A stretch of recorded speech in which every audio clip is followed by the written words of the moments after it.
All right, this presentation is on Gmail for beginners, but I'll also try to include some tips for those of you that are more comfortable with Gmail on how to be a more efficient user of email. I'm Mike Packton. I'm a teacher at Crete Money High School. I'm also a member of the Google integration team in our district. Composing a message on Gmail is not different than composing a message really on any other email platform. You're going to hit compose first, and then a pop-up will appear. In the to field, you enter the recipient's email address. If you are a member of the district domain like we are, you'll have already all your district contacts. So you start typing a person's name and their message will pop up, or their address, will pop up in that subject line. You just click on it and you don't have to type the entire thing. There's also the option to add a CC and a BCC and then a subject line. It's really important that you include a subject line. Remember, that's the first thing that people are going to see when they see your email. Then you type in your body and the message that you want to send, and you go ahead and click send when you're satisfied. There's additional things that you can use. These are at the bottom of that pop-up screen for every email that you compose. Attachments allow you to attach a file that the recipient can download and then obviously send you back if they need to. Google Drive insert's a little different in that if you're using Google Docs and you're sharing documents, that this is a link to that document. So they can go in and edit it. You can go in and edit it. This is not like you're sending an attachment back and forth. Instead, you're just giving them that insert of that link, and then they're able to access and collaborate with you. So that's a little different from an attachment. Photos, URLs, they can be inserted, and then there's some more options if you need them in the drop-down menu to the right. When you click an email and you want to reply, you'll notice in the right-hand corner there's actually two different arrows. Let me just show you. This one is by default the reply button. This one is a drop-down. When you click on that, more options will appear like forwarding, reply to all, or if you need to delete the message right away, you could do that here. And then Gmail is set up in what is known as a conversation view. So if you wanted to expand all the emails, you'll notice that emails of the same subject line to the same people, they are consolidated into one single thread. If you need to expand it quickly to see everything, there's a button up in the right-hand corner that will do that. Likewise, if you don't like this conversation view, if you'd rather see all your emails coming in one at a time and not being consolidated like this, you can turn off this view. I would suggest not turning it off. Try to get used to it. I know at first I didn't like it because I was accustomed to our Microsoft email that we had. However, in using it more and more, I love it now. I think it helps me stay organized. It groups my emails. So in my opinion, it's very valuable. But again, if it's not for you, you can turn it off. Signatures are awesome. They're a way of adding automated text to every email so that you never have to type it. If you go up to the gear icon in the right-hand corner of your Gmail, you can find the settings. And actually, let me do this for you so you can see that. We'll go right now into my Gmail. Here is the gear icon where we can find lots of settings. From there, if I click on the word settings, this is where really you can make a lot of changes to your Gmail. So you're welcome to explore this. Forwarding and things like that of your email, you can do that all here. But the signature, if you scroll about halfway down on this general tab, you'll notice there's a spot for you to create your own signature. So if you wanted to, like I have done, type my name, what I teach, this type of thing, you could add links to your website, links to, images, whatever it is that you wanted to include. A lot of people put their email address again, and so think about that, consider that carefully.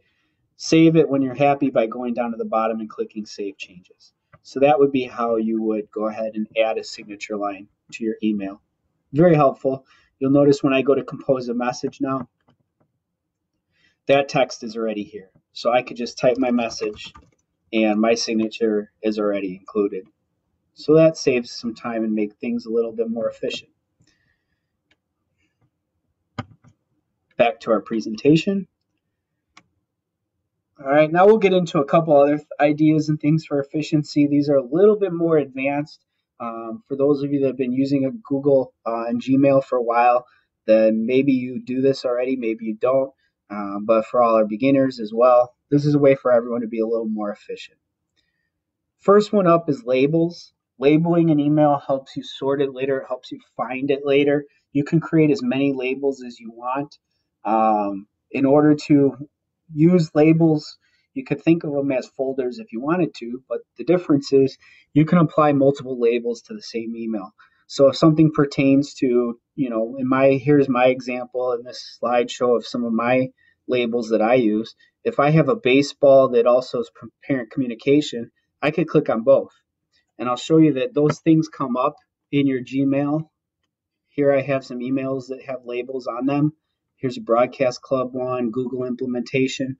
If you wanted to label an email, just click on the email and you can click on any of the ones you've created already or create new.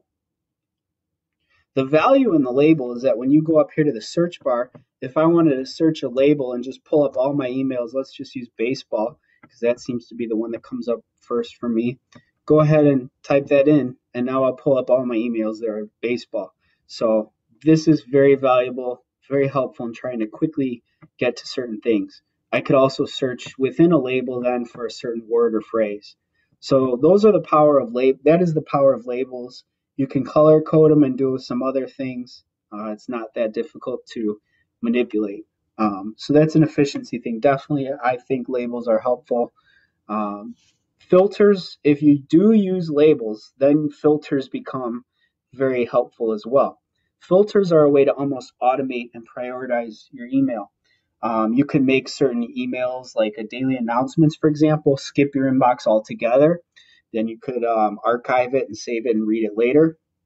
Or you can automatically label emails. Like if something that you receive from your principal, it can have an automated designated label and it'll come into your email already labeled so you don't have to add the label. So this is the power of filters.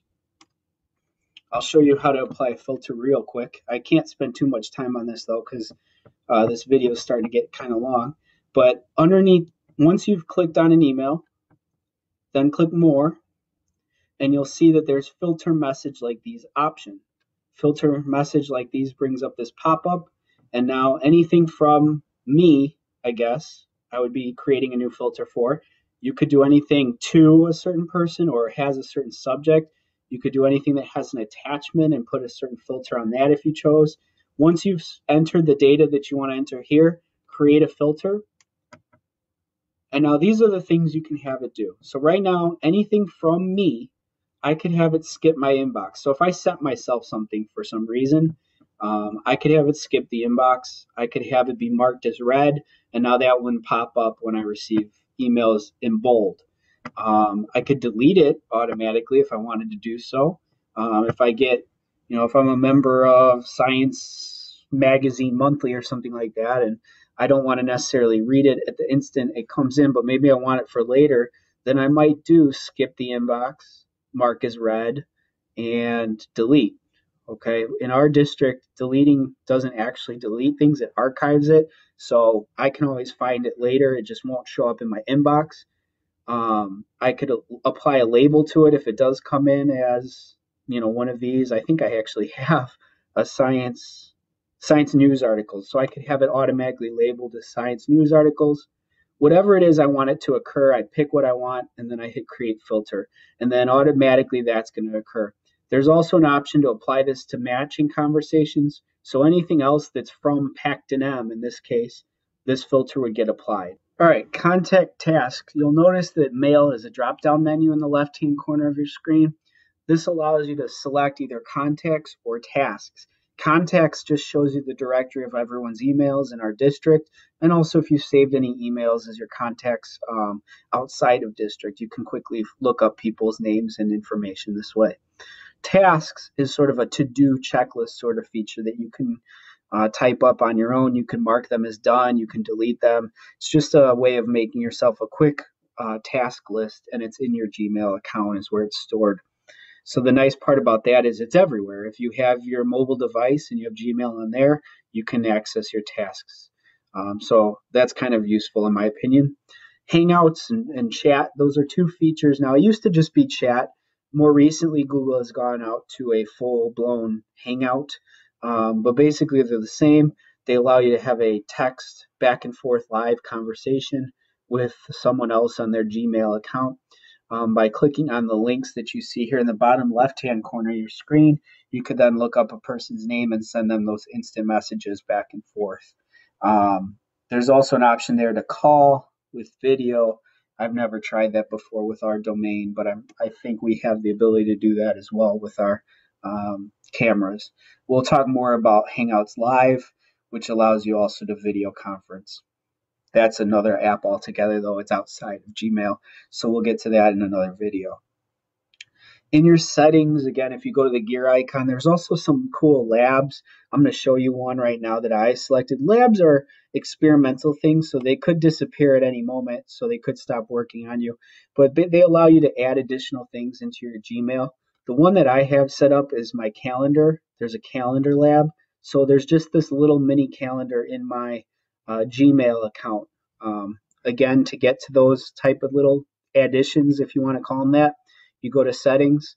From settings, if you go to labs, there's a variety of different labs that you can select to be enabled or disabled. And so you can just scroll through those and try the ones you want to try. So those are the basics of Google.